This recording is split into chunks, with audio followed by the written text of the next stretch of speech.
Bueno, hola chiquilines. Hoy vamos a trabajar, bueno, el trabajo de las fuerzas conservativas, ¿sí? Para eso vamos a tener que ir viendo varias cosas de lo que se vio antes. Les aviso desde ya que la conexión, como estuvimos viendo en la charla previa, bueno, cuando nos estábamos saludando y eso de que se me puede cortar la voz por momentos. Cualquier cosa, me preguntan, me dicen que se me cortó y volvemos a repetir lo que sea necesario. Y bueno, Franco, te voy a pedir que me leas lo que aparece en el chat, ¿sí? De la presentación, de la aplicación, ¿sí? Porque yo no la voy a ver. Y bueno, vamos a comenzar. Vamos a la siguiente diapositiva. Bueno, para comenzar, como yo les había dicho, para poder ver este tema vamos a tener que recordar algunos de los conceptos que fuimos tratando en las otras clases. Vamos a la siguiente. Sí, llévala. Bueno, perdonen, una interrupción de mi hijo más grande.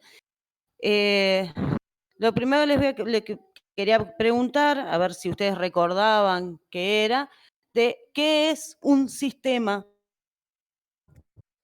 ¿Qué era un sistema? No sé, chiquilines, si recuerdan qué era lo que habíamos estado hablando de qué era un sistema. Matías está escribiendo. Ahora cuando termine de escribir te digo. Dale.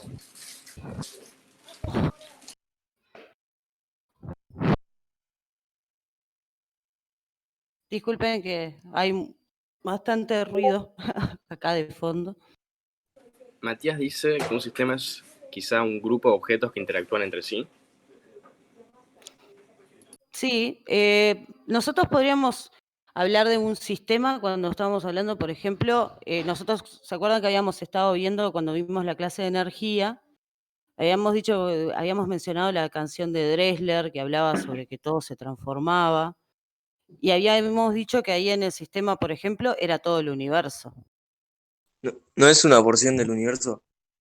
No Claro, lo habíamos. exacto, es una porción del universo que nosotros vamos a elegir para su estudio, ¿sí? Que lo vamos a estudiar de diversos temas, de distintos ámbitos, o sea, vamos a ver su dinámica, su cinemática, la energía, y todo eso lo vamos a hacer porque lo que hacemos es apartar determinado tipo alguna cantidad de objetos que queremos, o todo el universo, y ahí estudiar las interacciones que hay en ese sistema.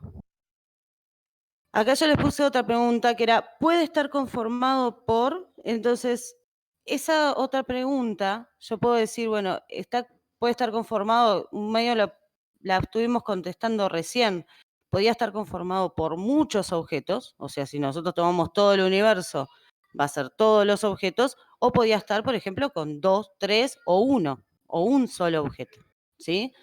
Entonces vamos a pasar a la siguiente. El sistema. Entonces, una pregunta para ustedes. ¿Podría tener interacciones con el ambiente o solo puede interactuar los objetos que pertenecen al sistema dentro de él? O sea, ¿solo pueden interactuar solo los objetos que están dentro entre sí? ¿O algunos los objetos también podían interactuar con las cosas que están en el ambiente? Pueden interactuar con el ambiente. Pueden Lo vemos. interactuar con... Claro. Con todo lo que Ejemplo, se considera dentro del sistema. Hay que explicar qué es lo que lo que se está estudiando, ¿no? Claro, va a poder interactuar con lo que está dentro del sistema y con el ambiente. ¿Con las dos cosas? yo Yo creo que diría que están. sí, que interactúa con las dos cosas, pero que a la hora, como el sistema lo definimos nosotros, a la hora de realizar el estudio, algunas las tenemos en cuenta y otras no, quizá, algo así. Sí, a ver, las interacciones todas las vamos a tener en cuenta. Lo que sí es correcto, puede interactuar con el ambiente, puede interactuar con los objetos que están internos en el sistema entre ellos, Y todas esas interacciones, ya sean internas o sean externas, a nosotros nos van a modificar cosas en el sistema, ¿sí? O sea, vamos a la siguiente diapositiva. Cuando nosotros tenemos en un sistema lo que está en celeste, ¿no? Ese óvalo celeste vendría a ser nuestro sistema. No importa por ahora si tenemos un objeto, 2 objetos o millones ahí adentro. El sistema tiene una parte interna, que es los objetos que nosotros decidimos que están en ese sistema, que nosotros lo vamos a decidir ese sistema según lo que queremos estudiar y lo que más nos convenga. Y el ambiente es lo que está por fuera, tiene una frontera imaginaria en muchos casos, y el ambiente, que es lo que está por fuera. Cuando un objeto, cuando el sistema interactúa con el ambiente, nosotros vamos a ver unas transferencias de energía del sistema hacia el ambiente o del ambiente hacia el sistema. Eso lo estuvimos viendo en las clases anteriores. ¿Se acuerdan cuando se vio, por ejemplo, con trabajo que se vio en la clase anterior? ¿Sí? Por medio del Sí, es trabajo. verdad. Yo me acuerdo, sí. Habíamos hablado también, eso se mencionó, de que podía llegar a existir algún tipo de transferencia de energía por medio del calor. Pero ese tipo de transferencia hemos dicho que no lo vamos a tratar este año en el curso de quinto biológico, pero es lo que estudia la termodinámica, ¿sí? Que estudia esas transferencias de energía por medio del calor, que también van a poder ser del sistema hacia el ambiente o del ambiente hacia el sistema. Eso ustedes lo ven más en química, ¿sí? En química sí lo ven un poquito más. Y después, adentro del sistema, en las interacciones internas del sistema, vamos a tener lo que se llaman las transformaciones de energía. O sea, cómo van a interactuar los objetos que están dentro del sistema entre sí, me van a hacer transformaciones de energía. Por esto es lo que hablábamos de que nosotros no podemos despreciar algún tipo de interacción de las que tengan, porque todas las interacciones que haya, sean internas o externas, nos van a modificar energéticamente el sistema, ¿sí? Hay veces que sí, hay pequeñas interacciones que no nos van a modificar en gran medida una transformación o una transferencia de energía, pero otras veces sí. ¿Sí? Hay algunas transferencias, algunas interacciones con el ambiente, por ejemplo, que a nosotros pueden no afectarnos energéticamente, ¿sí? Pero eso van a ser como casos particulares y que se van a ir viendo cuando vayamos estudiando las distintas situaciones puntuales. ¿Se entendió esto? ¿Hay alguna duda de esta parte? Yo lo entendí, claro. Bien. También. Vamos a la siguiente.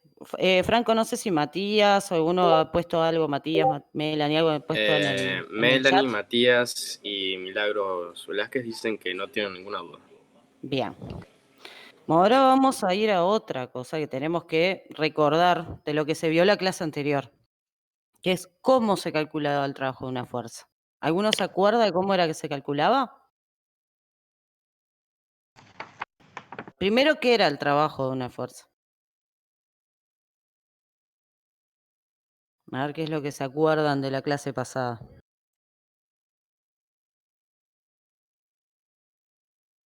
¿No? Vamos a la siguiente y vamos a irlo recordando entre todos. Bueno, primero está les puse la definición, ¿sí? Que dice, el trabajo T, nosotros lo vamos a nombrar con T, pero esto lo voy a volver a aclarar, por más que en la clase pasada lo estuvimos hablando. En algunos libros de textos les va a aparecer el trabajo con la letra W por work, ¿sí? Y entonces, el trabajo T intervenido sobre un sistema por un agente que invertido sobre un sistema por un agente que ejerce una fuerza constante sobre el sistema, es el producto de la magnitud de la fuerza F por la magnitud delta X del desplazamiento, desde el punto de aplicación hasta dónde se va a mover, ¿no? Ese es el delta X. Y el coseno de alfa, o sea, el ángulo entre los vectores fuerza y desplazamiento, ¿sí? Por ejemplo, nosotros acá en el ejemplo se pusieron unos libros, ¿sí? Entonces, se le va a aplicar la fuerza F, que está acá con un ángulo alfa con respecto al horizontal, y se va a desplazar a los libros del punto A hacia el punto B. Entonces, nosotros, para poder calcular el trabajo que le ejerce esa fuerza a los libros, vamos a tener que multiplicar el valor de la fuerza F, o sea, el módulo de la fuerza F, por el valor del vector, o sea, el módulo del vector delta X por el coseno de alfa. Toda esta aplicación de esta fórmula, de cómo se calcula el trabajo, lo vimos en la clase anterior, de que en realidad lo que estamos haciendo es multiplicar la componente en X de la fuerza F, que sería F por coseno de alfa, por el vector desplazamiento. ¿Sí? Entonces, habíamos analizado varias cosas, por ejemplo, que el trabajo de una fuerza que era perpendicular al desplazamiento, ¿ejercía trabajo o no ejercía trabajo? A ver, si ustedes miraban la fórmula. No, porque al estar 90 grados, obviamente, estarían perpendicular, por lo que estarían 90 grados, y el coseno de 90 es 0, por lo que todo el producto del trabajo estaría 0. Después, obviamente, al tener no me sale la palabra, este factor coseno de alfa, esto me va a indicar, por ejemplo, que las fuerzas perpendiculares, como dijiste bien, Franco, no van a realizar trabajo porque coseno de alfa es 0, o sea, no tienen componente en el eje X. Entonces, no me van a afectar para el desplazamiento en ese eje. Y si yo tengo ángulos mayores a 90 grados, el coseno de alfa es negativo. Por lo tanto, la fuerza me está haciendo un trabajo negativo con respecto al movimiento. ¿Sí? Porque el desplazamiento está haciendo hacia un lado y yo le estoy haciendo fuerza hacia el otro lado. Pero eso, bueno, lo vimos en la clase pasada y lo vamos a ir viendo después más con las situaciones, en los ejercicios. Así que vamos a seguir. ¿De esto se entendió del cálculo del trabajo? ¿Se lo acordaban más o menos? ¿Les quedó alguna duda? No. Bien.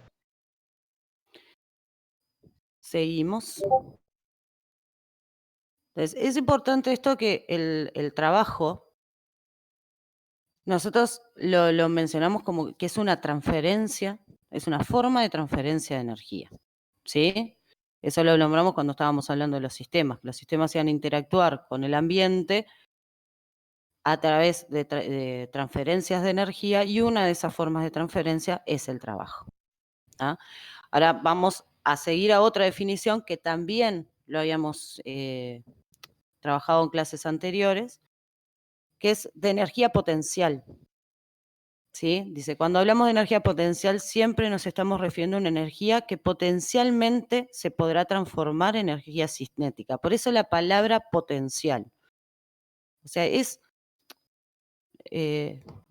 un almacenamiento, una energía que está potencialmente para transformarse en energía cinética. O sea, y la energía cinética estaba relacionada con el movimiento, así que potencialmente le va a aportar movimiento. ¿Sí? Su valor va a depender de la distancia en que se encuentran los objetos del sistema entre ellos. Vieron que ahí yo puse plural, objetos. ¿Sí? Cuando nosotros estamos hablando de una energía potencial dentro de un sistema, siempre tenemos que tener presente que tiene que haber por lo menos 2 objetos dentro del sistema. Si nosotros un sistema lo tenemos con una partícula sola, esa partícula, la única energía que va a poder tener es la energía cinética si se está moviendo con respecto a un sistema de coordenadas, o sea, sobre un sistema, con respecto a un sistema de referencia donde yo esté quieto, el sistema de referencia, y la partícula que forma ese sistema se esté moviendo. ¿Sí? Entonces, ¿para qué existe energía potencial? Como las energías potenciales están siempre relacionadas con distancia entre dos objetos, tiene que haber sí o sí por lo menos dos objetos en mi sistema. ¿Se entiende esto? Sí. Bien, vamos a la siguiente. Dice, para que se pueda hablar de energía potencial gravitatoria ahora específicamente, ¿sí? No las potenciales ya dijimos que tienen que existir dos objetos por lo menos dentro del sistema. Cuando hablamos específicamente de la energía potencial gravitatoria, el planeta Tierra tiene que formar parte de nuestro sistema. Si nosotros tenemos al planeta Tierra dentro del sistema, nosotros podemos hablar de una distancia entre el planeta Tierra y el objeto, ¿sí? Nosotros habíamos visto la fórmula de energía potencial gravitatoria, la vieron con clase con Mariana, que era la masa por la aceleración gravitatoria por la altura que tenía el objeto con respecto a la Tierra. Entonces, cuando estás hablando de la altura, estás hablando de esa distancia entre el planeta Tierra y el objeto. Si nosotros sacamos a la Tierra del sistema, la fuerza-peso lo que le va a estar ejerciendo al objeto va a ser un trabajo que le va a aportar o quitar energía al sistema. ¿Se entiende esto? Sí. Sí, bastante bien. Porque ustedes tienen que pensar que siempre las fuerzas, cuando son externas al sistema, le van a aportar o le van a quitar energía, dependiendo obviamente del trabajo que se realizan, o sea, cómo están aplicadas, si eran perpendiculares al desplazamiento, no le ejercían trabajo, por lo tanto no le van a hacer un cambio en su energía, pero si tienen un ángulo que no sea 90 grados, van a hacer una transferencia hacia el sistema o desde el sistema hacia el ambiente. Es decir, yo pongo a la Tierra dentro del sistema, esa fuerza está dentro del sistema, entonces se va a vincular más con las transformaciones de energía, que eso es lo que vamos a ver hoy. Si yo lo pongo por fuera, la fuerza-peso le va a ejercer un trabajo que le va a hacer va a ejercer trabajo de todas formas, pero como está fuera del sistema va a aportar o a quitar energía. Entonces nos vamos a la siguiente. Bueno, vamos a plantear una situación. Acá, preciso, todos vamos a agarrar algo que tengan a mano, lo que sea, ¿sí? Una lapicera, el cuaderno, lo que ustedes tengan más a mano. Y van a levantarlo un poquito, ¿sí? Necesito que lo tengan quieto, sostenido, con cierta distancia con respecto a la mesa o a donde estén, ¿sí? Que no esté apoyado sobre nada, solo que ustedes lo estén agarrando, ¿sí? Después, necesito que ustedes lo empiecen a subir con una velocidad constante, lo más constante posible, y lo vuelvan a dejar quieto en un punto un poco más alto, ¿sí? Entonces nos vamos a ir a la siguiente diapositiva. Bueno, ahora vamos a hacer un análisis dinámico en las tres situaciones, ¿sí? De que tenemos el objeto. ¿Entendieron el planteo de la situación? Sí. ¿Sí? Sí, y se me está cayendo el brazo. Más o ¿Eh? menos, ¿verdad? Bueno, lo pueden bajar, A ver, piensen teniéndolo quieto, ¿sí? Y quiero que me digan qué fuerzas se están aplicando. Vamos a pensar que nuestro sistema va a ser el objeto y la Tierra. ¿Sí? Nosotros somos externos. ¿Qué fuerzas se están aplicando sobre el cuerpo? Una, seguro la gravedad, ¿no? Una sería la fuerza peso. Y el de rozamiento, pero no creo que la tengamos en cuenta. No, vamos a despreciar el rozamiento. Vamos a pensar solo sosteniéndolo quieto, en la posición inicial, digamos, que les planteé. La vamos a tener un poco levantado y quieto. Solo la fuerza peso, entonces. Símbolo. Entonces, vamos a tener la fuerza peso. ¿Y por qué está quieto? Si está levantado y tiene solo la fuerza peso, ¿no caería?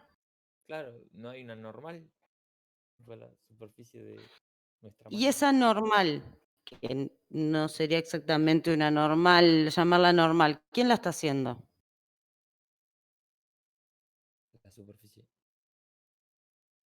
No está apoyado sobre nada, no tiene una superficie. Un agente externo al sistema. ¿Qué está interactuando ahora con el objeto que tiene en la mano? El planeta Tierra, que tiene la fuerza peso. Sí. Ese ya lo habíamos visto. Y si yo lo estoy sosteniendo para que no baje, para que no caiga al piso, estando conmigo, Claro. Mm. ¿sí? Entonces, Sí. la fuerza para que no caiga y quede quietito, ¿dónde está? ¿Quién la está ejerciendo? Nosotros. Nosotros. Y esa fuerza, vamos a ir poniendo vectores en la situación del punto A de fuerzas. ¿Sí? Vamos a poner la fuerza peso.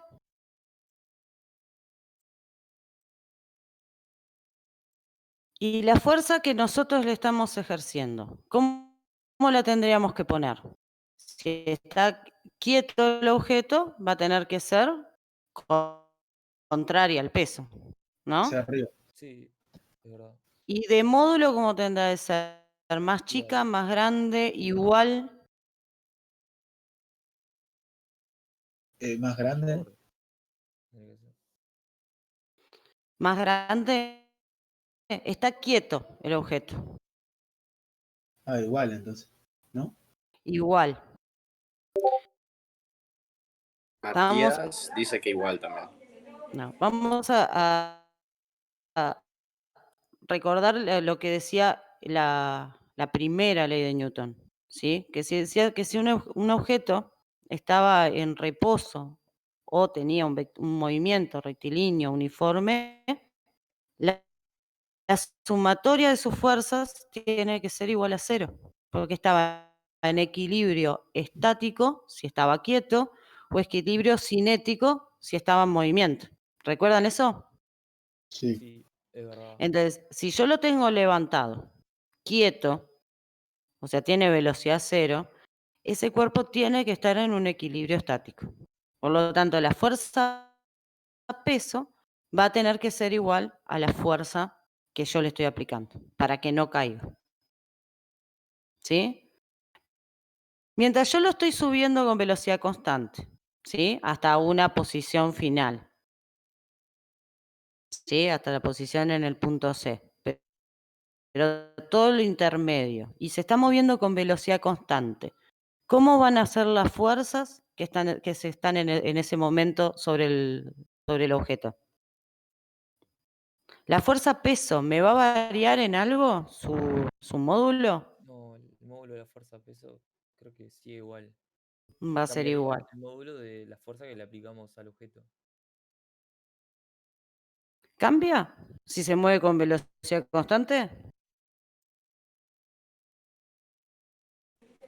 No, no cambia. Cambia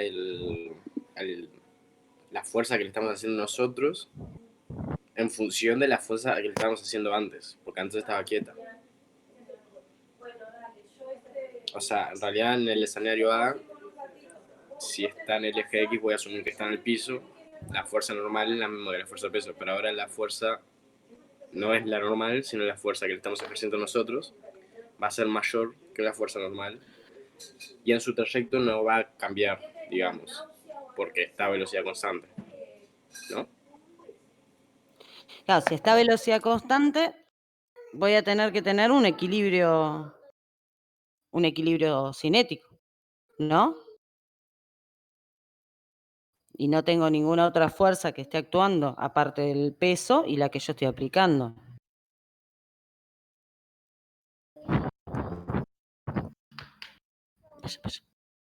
¿Sí? Entonces, las dos fuerzas van a tener que seguir teniendo el mismo módulo. ¿Se entiende esto?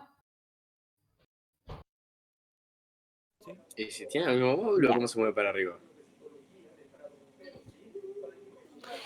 En realidad, a ver, hay pequeños instantes en donde nosotros vamos a tener pequeñas aceleraciones, cosas donde en realidad vamos a estar rompiendo, por ejemplo, la fuerza de rozamiento estática. Nosotros vamos a tener que aplicar unas variaciones. Esto va a ser en el trayecto medio, digamos, desde que ya partió, porque hubo un cambio de velocidad desde que estaba en cero y que adquirió esa velocidad que después mantengo constante, ¿no? Claro. Entonces, ese pequeño instante en que yo la empecé a mover y que después le mantuve esa velocidad, ahí sí la fuerza fue un poquitito mayor que la fuerza peso, porque en algún momento la tuve que poder romper ese equilibrio para darle una aceleración y darle una velocidad, para que adquiriera una velocidad distinta de cero. Cuando llegue el momento de que voy a llegar al punto C y lo voy a volver a dejar quieto, pero más arriba, me pasa lo mismo. Yo voy a tener un pequeño momento donde yo disminuyo un poco la fuerza, ¿sí? Para poder tener una aceleración, digamos, negativa, para que volver a esa velocidad cero. ¿Se entiende? Ah, Pero sí. son instantes muy chiquititos, ¿sí? Claro, ese cambio de velocidad yo no lo puedo tener si no hay algún cambio de esas fuerzas, porque si no, no tengo aceleración, la velocidad nunca cambiaría. Entonces, tengo instantes muy cortitos que son muy cortititos, que son entre que paso de la situación A la situación B y de la situación B a la situación C, donde ese equilibrio no se cumple. ¿Sí? Pero son instantes muy cortitos. ¿Ah? Entonces, vamos a la siguiente diapositiva. Entonces, esto es lo que veníamos hablando, ¿no? Si en la primera situación y la última la velocidad es igual a 0 metros por segundo y en todo el trayecto la velocidad constante, o sea, todo el trayecto entre A y C, el cuerpo se encuentra en equilibrio dinámico o cinético, dependiendo si estoy hablando de la situación A, B o C. ¿Sí? Esto es todo repaso, digamos, de lo del principio del año. El A, en la posición A y en la posición B, donde está quieto, el objeto tiene una velocidad cero, voy a decir que tengo un equilibrio estático, porque no tiene movimiento. En cambio, en el B, donde tiene una velocidad constante, vamos a tener un equilibrio dinámico, porque está en movimiento el cuerpo. ¿Sí? Entonces sabemos que la sumatoria de fuerzas en una situación de equilibrio nos tiene que dar 0 newtons. Entonces la fuerza motora, el módulo de la fuerza motora, va a tener que ser igual al módulo de la fuerza peso. ¿Sí? Con sentidos contrarios para que se me anulen. Vamos a la siguiente diapositiva. ¿Ah? Ahora vamos a ver cómo calculamos el trabajo de la fuerza que le aplicamos nosotros a subir al cuerpo. O sea, esa fuerza motora que nosotros le estamos haciendo al cuerpo. ¿Sí? En las tres situaciones, pues esa fuerza va a valer lo mismo en la situación A, donde está en equilibrio estático, o en la situación C, o en la situación B, cuando se está moviendo con velocidad constante, ¿sí? Porque por lo que habíamos visto recién, por equilibrio era siempre igual al peso. Cualquier cosa me dicen, o me frenan y, y seguimos. Nos vamos a la siguiente.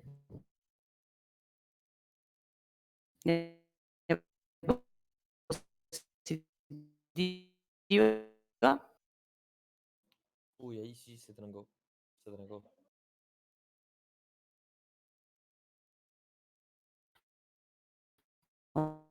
La sumatoria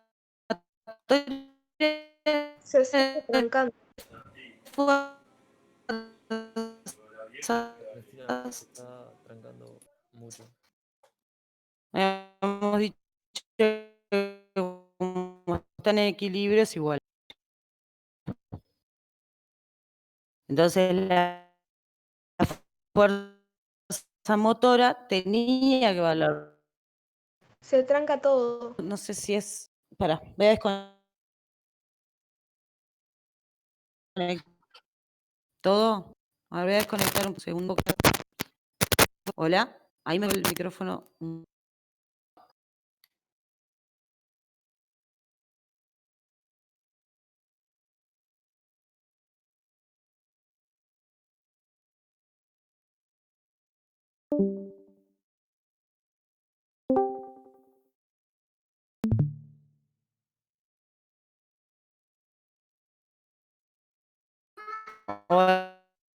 Hola, ahí me escuchan mejor, chiquilines.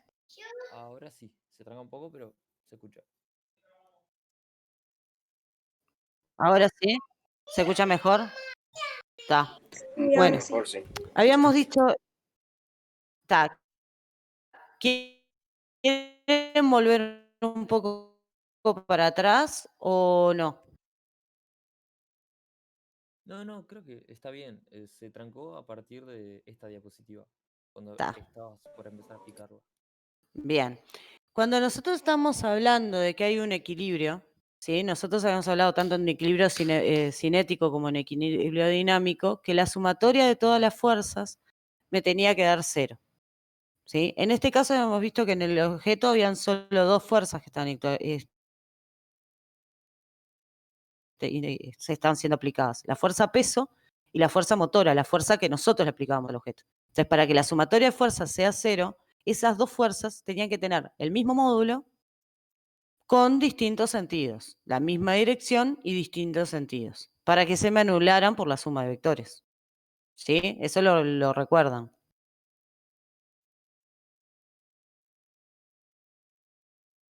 ¿Sí? Si Sí, no sí. me hablan, Sí, no sí. sé si puedo.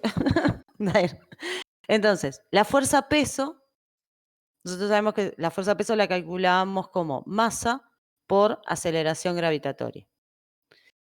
Entonces, la fuerza motora también se va a calcular como masa por aceleración gravitatoria. O sea, el módulo va a ser el mismo en cualquiera de las dos. ¿Sí? Ahora, yo tengo que calcular el trabajo de la fuerza motora. Entonces, el trabajo de la fuerza motora va a ser M por G, o sea, la fuerza motora, que se iba a calcular como M por G, por el delta I. A ver, nosotros en la fórmula lo vimos con delta X, pero esto lo estamos haciendo con delta I porque estamos hablando de algo que se está moviendo vertical, en el eje vertical, ¿sí? Por el coseno de 0 grados. ¿Por qué coseno de 0 grados? Porque si nosotros mirábamos, teníamos el objeto y nosotros, la fuerza está aplicada con el mismo sentido que el vector de desplazamiento, porque el desplazamiento estaba haciendo hacia arriba y la fuerza también tenía sentido hacia arriba. Entonces, entre el vector fuerza y el vector desplazamiento hay un ángulo de 0 grados. ¿Sí? Entonces, el trabajo de la fuerza motora va a ser igual a M por G por el delta I por el coseno de 0 grado, que es 1. ¿Sí? Ahora vamos a calcular el trabajo que realiza la fuerza peso.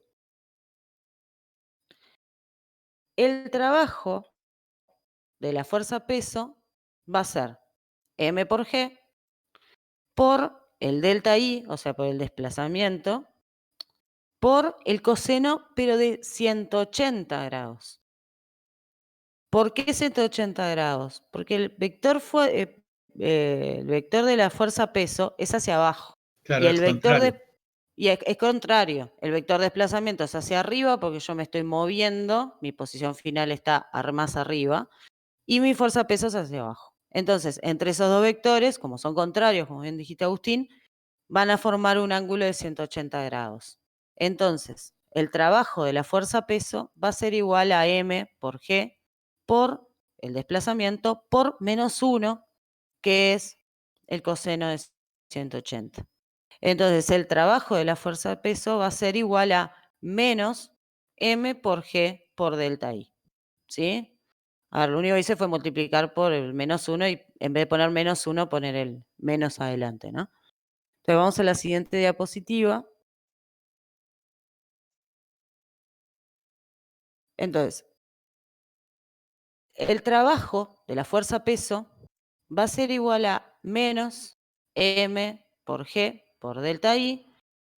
Y cuando vemos la fórmula de energía potencial gravitatoria, vemos que es igual a m por g por h. Y hemos hablado que h es la distancia que hay entre un objeto y otro. O sea, va a ser la distancia que hay desde mi posición inicial o donde yo indique que es mi cero en un sistema de referencia y el punto en donde está el objeto, ¿sí? Que en este caso podría ser mi posición C. Entonces, ¿qué es lo que me da? Que el trabajo de la fuerza peso, o sea, lo que yo calculo como fuerza peso, va a ser igual a menos la variación de energía potencial gravitatoria. Si ustedes mañana van a ver, les voy a spoilear el tema nomás, que es el teorema de trabajo y energía cinética. Nosotros en este caso teníamos una fuerza externa que estaba trabajando, ¿no? Le estaba aplicando una fuerza a nuestro objeto que estaba fuera, porque nosotros no estábamos parte del sistema. Nuestro sistema era el objeto y el de la Tierra, que le está haciendo un traspaso de energía, ¿sí? Por un trabajo que era igual a la energía potencial gravitatoria. Porque si ustedes veían en los cálculos anteriores, nos daba el trabajo de la fuerza mecánica, nos daba igual que la energía potencial gravitatoria. Entonces, cuando nosotros estamos hablando de las fuerzas externas, en este caso, en que se mantenían en equilibrio y todo eso, nos va a coincidir con la energía potencial gravitatoria. Pero no siempre va a pasar así, y eso es lo que se va a ver después. Pero el trabajo de la fuerza peso siempre va a coincidir con el opuesto a la variación de energía potencial gravitatoria. ¿Sí? Le vamos a la siguiente diapositiva. ¿Ah? Esto ocurre porque la fuerza peso es una fuerza conservativa. Es decir, es una fuerza que no depende de la trayectoria, sino del desplazamiento, posición final e inicial. ¿Sí? O sea, si yo quiero calcular el trabajo de la fuerza peso, ¿sí? Y yo lo voy moviendo por distintas trayectorias, ¿sí? ¿Qué es lo que pasa? La fuerza peso siempre va a tener su componente en el eje Y y nunca en el eje X. Entonces a mí no me va a importar el desplazamiento que haga con respecto al eje X, el cuerpo, porque ese desplazamiento con el eje X, el trabajo de la fuerza peso siempre va a ser 0, porque va a ser de 90 grados el ángulo. En cambio, a mí el que me va a importar es el desplazamiento en el eje Y. Si yo voy por una trayectoria siguiendo el plano inclinado, ¿sí? El delta I que tenga, por ejemplo, si está de abajo hacia arriba, porque puse en la diapositiva nomás I final abajo, I final arriba, va a ser el mismo que si yo hago la trayectoria curva, que está marcada, o hago la trayectoria de ir todo recto horizontalmente y después subo a último momento verticalmente, ¿sí? El delta I, o sea, la variación de altura, siempre va a ser la misma.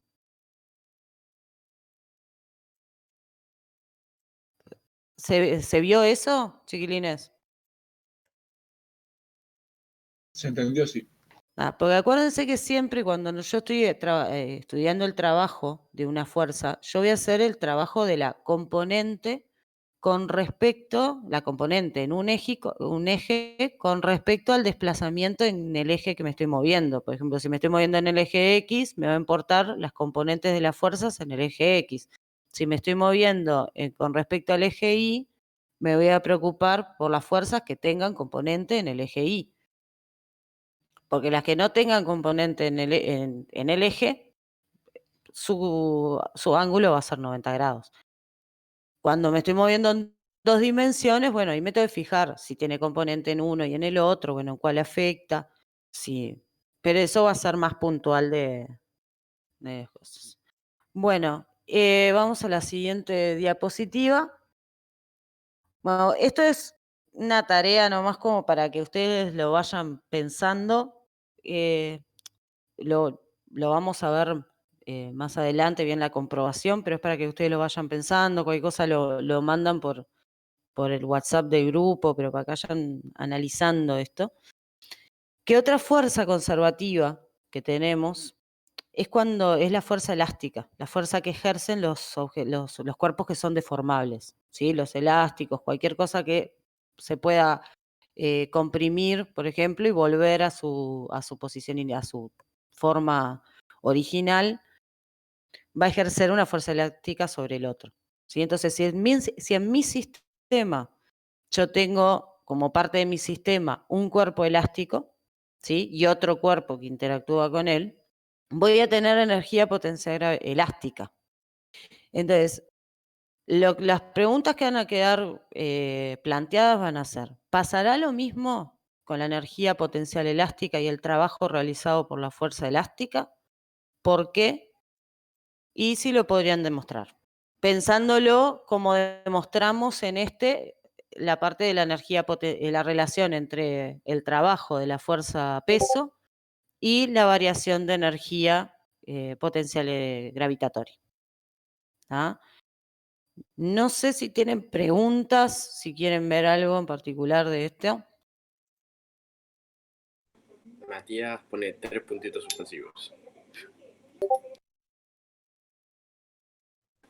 Y dice que ninguna duda. Ninguna, bien. Franco, Agustín, Eduardo, no sé, Mili, Melanie. Yo tampoco tengo ninguna duda. Me puedo ir al chat igual ahora.